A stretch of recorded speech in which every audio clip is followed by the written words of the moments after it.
ILS be the set. Get in tune. Welcome, ILS. Another episode, another week. Ricardo here. If you notice though, well, if you're not watching the video, you wouldn't notice right off the back. But it is just me this week. Let's call this solo Dolo part 2. Veronica cannot be here at the moment. She's out doing her thing. But definitely next week she should be back, and we'll give you the normal 2-person show like we always do. But until then, you got me. So I'm gonna kick this off just kind of by give you an update what's going on. So still in the middle of spooky season, October, Halloween, fall, all that.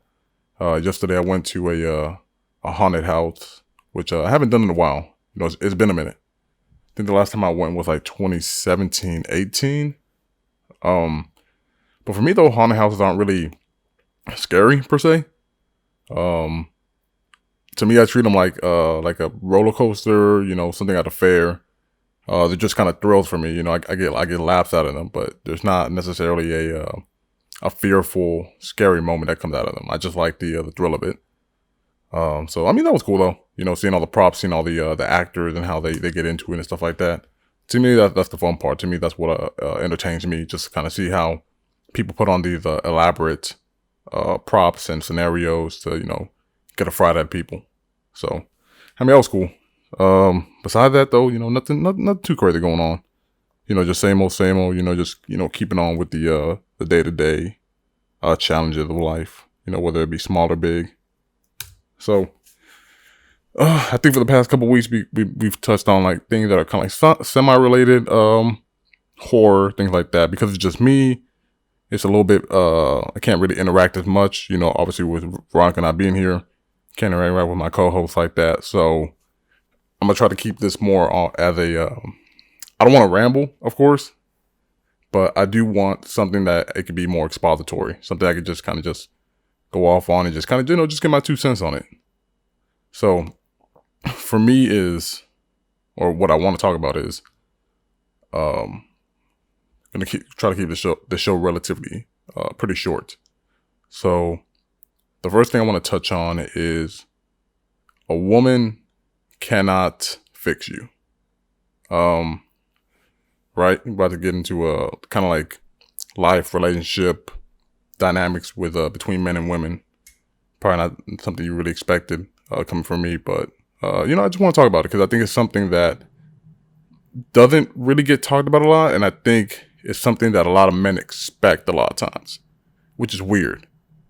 And I say that because personally, I don't want to get too much into like my upbringing and stuff like that, but I don't think I was ever taught or exposed to a woman necessarily fixing you. And when I say fixing you, I think men a lot of times get stuck in their ways where they're doing this, they're out there, they're chasing tail, they're doing what they want, they're being reckless. But in their mind, that it's the moment that they find that right woman, that's when they're going to turn around for them. But until then, they have almost the right, or they feel they have the privilege to do what they want, or to be as careless as they want because they haven't found that person to set them straight. And I think, that is very dangerous. I think it takes a lot of accountability from a man, which I don't necessarily understand. I was always taught to, handle your own, nobody has to be, especially, once you reach adulthood, nobody should be out here having to cater to you or having to put you straight for you to know right from wrong or how to treat somebody the way they should be treated. There's no need to wait for that, that fairy godmother kind of thing, that saving grace to come towards you to put you in a better light. Like I said, it seems careless. Like why did it take? And the woman is just almost like the conduit for a lot of things. Anybody could be put into those pivots, into that box. But more times than not, you see it happen a lot between men and women. Men feel that because they haven't met that right person, And I'm speaking in a very heteronormative way, but because the man hasn't met that right woman, they can't get right, which is absolutely BS. Men should be able to take accountability for their own, to set up themselves financially, to get done the things that are necessary, to be successful in their own way. I don't want to put that they should be successful by society's ways, because there's already so many things that are messed up about that and like what society wants you to be. And ultimately, I think people should make the decision that they want. But also just know that you can see somebody not doing well, but you can tell they're happy, right? And you can tell that they're not affecting or hurting other people, even though they may not be in the best position. But you can also have somebody who's in a great position, who's constantly hurting, disrespecting, doing all sorts of messed up stuff to other people, and not being held accountable for their actions. So it's not so much that that person may not be doing all the way well, but they live by certain ethics and morals that kind of guide them. And, because of that, they have people that love them and that they're surrounded by. Where if you have somebody who's just out there doing what they want and not really caring for how they're affecting the world, or within their perspective, within their city, within their town, wherever they may stay in, that has a lot of negative implications, a lot of negative consequences. This woman, in a lot of ways, shouldn't be. They shouldn't be this antidote for why you can't get right. I think it's a very weak way of looking at things. And in the end, and for the women out there who find themselves in that position, you shouldn't have to be upheld to do that. It's very unfair to you and what you probably have aspirations, goals, dreams that you want to achieve, but because you feel like the man you love is in this position and you're the only one that can save him out of this foxhole, you feel like you gotta stick by him. Kind of the ride or die mentality. And it turned into a completely unfair dynamic, And of course, like the power dynamics there are completely unbalanced. The man is over here thinking that, he's finally got the right woman by his side, and now this is gonna be it. This is gonna be his time to really make a difference. Meanwhile, you had already ran through all these chicks, had several children by these different women, and now you got this like messed up past and stuff like that that's still affect you in the long run, that you didn't think will catch up to you, but they always do. Somewhere or another, your wrongs eventually do catch up to you in some way. And, that kind of goes full circle and starts affecting the current people in your life, especially that woman that you said is the difference maker now. It's just not the situation I don't think I ever want to find myself in, and I can't understand why people time and time again find themselves in it. It's all about working on yourself at the end of the day. There's no substitute for that, because at the end of the day, nobody's leaving this world with you. It's just going to be you, and just try to really, I don't know. For me, it's tricky because I have a very high sense of individuality, right? There's nobody on this earth that can really guide me other than me, So I guess I'm stuck and stubborn in a lot of ways, but I think, I don't know, it's gotten me through to this point so far. Like, relying on other people, it's not a bad thing, but just don't take advantage of the situation and that person's time and effort. I'm very reluctant to ask people for help. Even if we're the best of friends, man, I still feel bad a lot of times just asking somebody if they want to hang out, because I really don't want to be. I feel like I'm kind of wasted their time.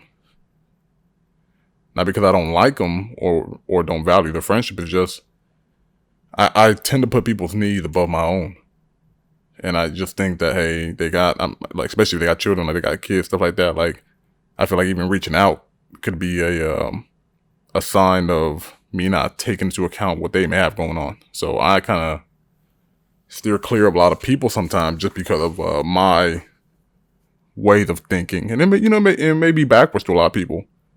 They may think like, oh, if you like somebody, if you have friends, why don't you reach out to them? And I'm just like, I don't know. Like, I just kind of put their feelings above mine and what their current situation is. I don't really take into account what I may want sometimes. So there's that.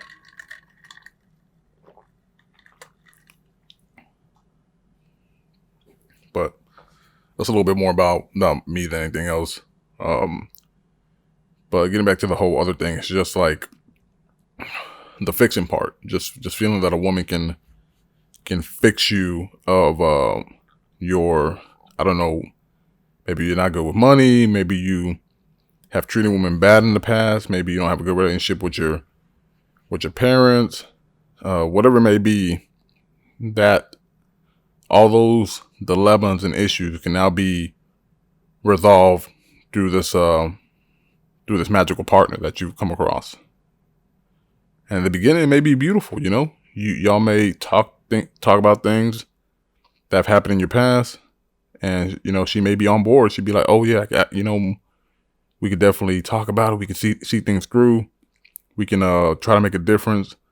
But slowly but surely, a lot of times than not, we see that the man has not changed at all, and he'll just keep coming back with the same old excuse, like, oh no, like, I think I'm really seeing a breakthrough, baby. Like this is it. I think you're really starting to come around with your lessons, stuff like that. Like she's about to teach you something, right?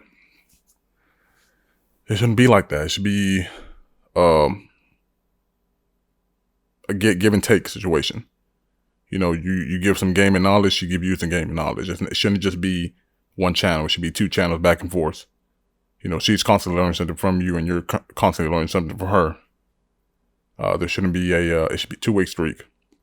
It shouldn't be just a endless pit of helpfulness, resources coming from her end, and then a complete blank canvas on your end. That's not how relationships should function. And most relationships like that don't even work more times than not, unless the woman's completely delusional and feel like her man is, the best thing since sliced bread. And she just can't see behind her own, being so naive herself. So we gotta do better, I think. Better as men, being able to really be held accountable for what we a lot of times do to ourselves, and and go seek the appropriate sources, man. Whether that be counseling, whether that be talking to like your friends, anybody that can help you start to get in that right mindset that nobody's gonna fix you except you. And and saying that, fixing you a lot of times could be a little bit brutal, just because I think we tend to be harsh on ourselves of like what we need fixing on. But a lot of time it does come down to that. We've dealt such a heavy blow to ourselves that the only thing to do at that point is repair. It's not about tweaking stuff anymore. It's about full on repair. Just like what you do to an automobile. It's kind of it's beyond a fender bender, so to speak. It's a full body collision. So you got to really get that thing in the shop and start doing your thing. All right, so that's that. So the next thing I want to talk about briefly is kind of on the same themes of relationships.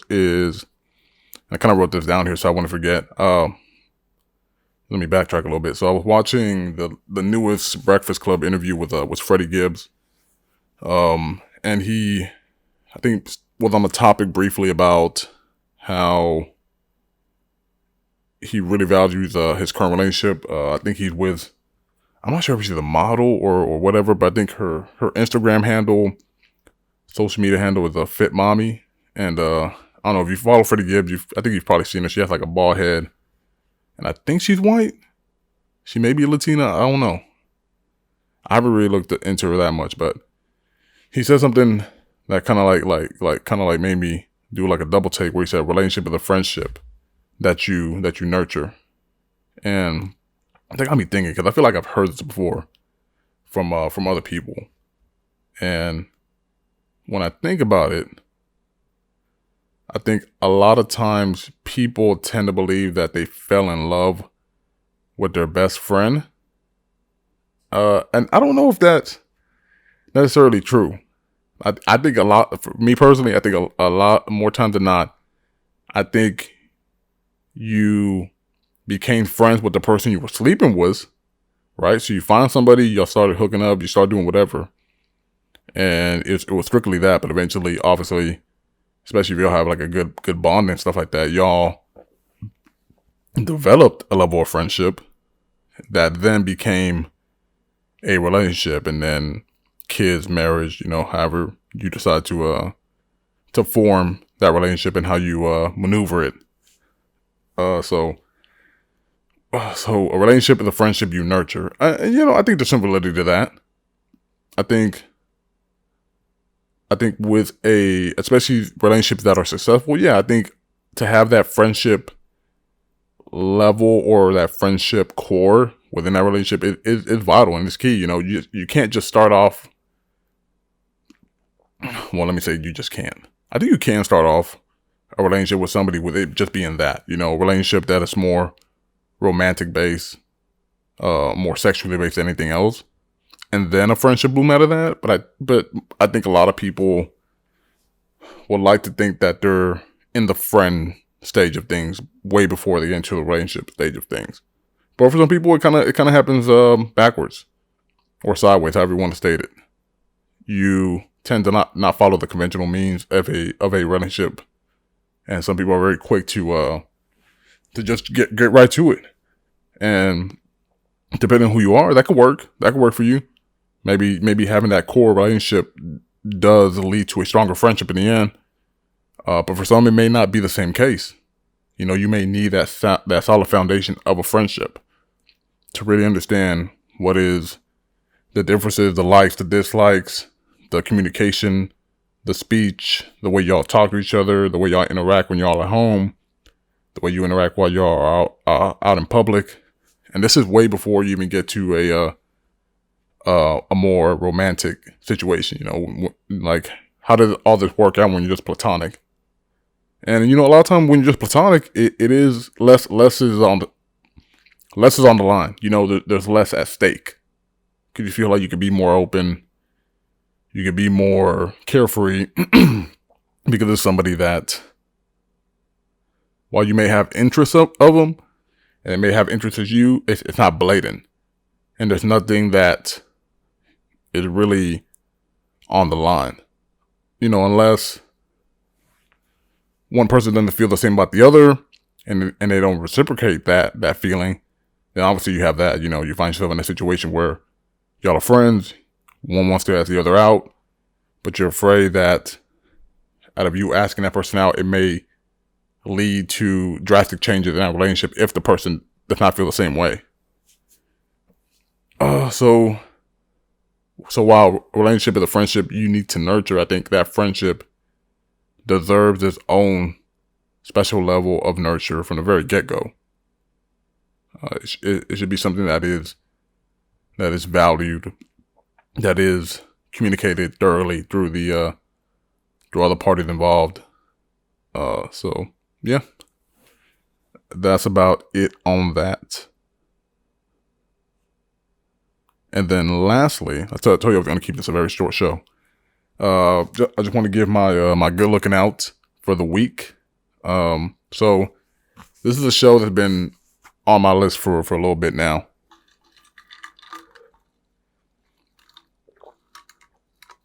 And it stars Nathan Fielder. He's a comedian. I think he's Canadian as well. I've seen him plenty of times before, but I haven't really watched too much of his material. I think he had like another show on HBO, which is where this new show could be found.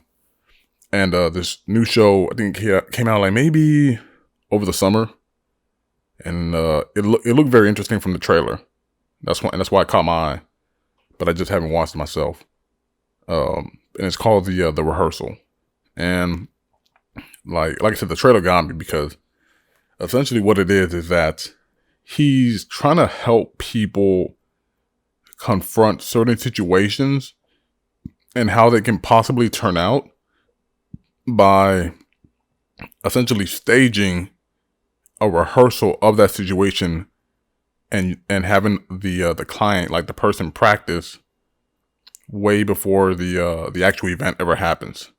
So I watched episode 1, and not to spoil anything if you want to watch the show, but he finds the guy who needs help. The guy explains the situation, and he essentially recreates from like him walking into the guy that he's helping's house. Like he kind of like throw them off by because he told him like, yeah, I had some people come over here a few weeks ago, and they took like a digital scan of your house just so I could recreate that on like a sound stage.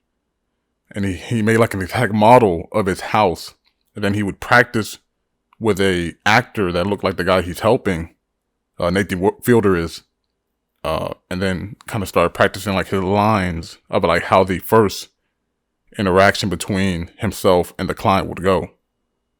And they kind of do like side by side, and they show like this, like, it's insane. Like, could you imagine somebody that you never met before, like, was going to come over to talk to you about something, but they had already kind of known about your life, and they decided to like rehearse that over and over and over. So, yeah, so essentially that's what he does. So then the client kind of explains the situation, and then he kind of tells them that, hey, I'm going to talk to this person. We're going to meet at this place. We're going to do this. And then eventually we're going to talk about the situation at hand. And so in this particular first episode, he kind of like builds the location of where they're going to meet, which is like at a bar. And they're playing trivia, just like trivia night or something like that. And he kind of goes through with the guy, like how he's going to talk to his friend about the issue at hand. And it's insane because it's like, you have to find out information about the person that client is going to talk to, how they normally react to things, how they dress, and it's literally like the show says, a rehearsal. You know, step by step, you're going to be rehearsing your line to see what you're going to say to that person when you meet them. And it's such an interesting concept, because I'm like, man, what if you really had the chance to like rehearse with, I mean, people do this, like, don't get me wrong, people, especially like when it comes to like dates or just meeting new people do rehearse. You know, you talk yourself in the mirror, but to go to the length that this show does for like entertainment it's insane. To like think that somebody made a layout of like I don't know, let's say you're gonna go out with a girl and y'all were gonna meet at the movie theater, and somebody said like, okay, we're gonna make on a soundstage, we're gonna make a giant prop building of the movie theater, of the actual theater going inside the room, sitting at these exact locations, and like forming every single piece of scenario and what could go wrong and what could go right. And then if they say this, you lead into this. And like how, and like really sticking to it, not trying to deviate from the plan. And then if they react this way, this is what you're going to do. If it's negative, this is what you're going to do. If it's positive, this is what you're going to do. And then the aftermath of it, it's insane to go to this level of detail and rehearse how a situation could go down for somebody.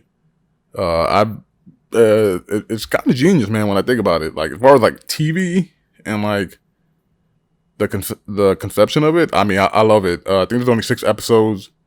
I've only seen the first one, and I'm definitely gonna burn through the other one when I can.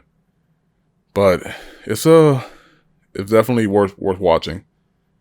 If you have HBO Max, you can watch it on there. It's called The Rehearsal with Nathan Fielder, and it is it's a trip. So definitely, everybody go check it out if you have a chance to. And that is all I have for today. Appreciate everybody listening, everybody watching. I'll try to have this up as soon as possible, of course. Follow us on all the socials, Inland Spanglish Pod, on Twitter, Facebook, Inland Spanglish on YouTube, Vero Fuerte _ on social media, Mexican _ Natsu on all social medias. And yeah, just appreciate everybody sticking around. And I'll, make sure to catch you all next time. All right.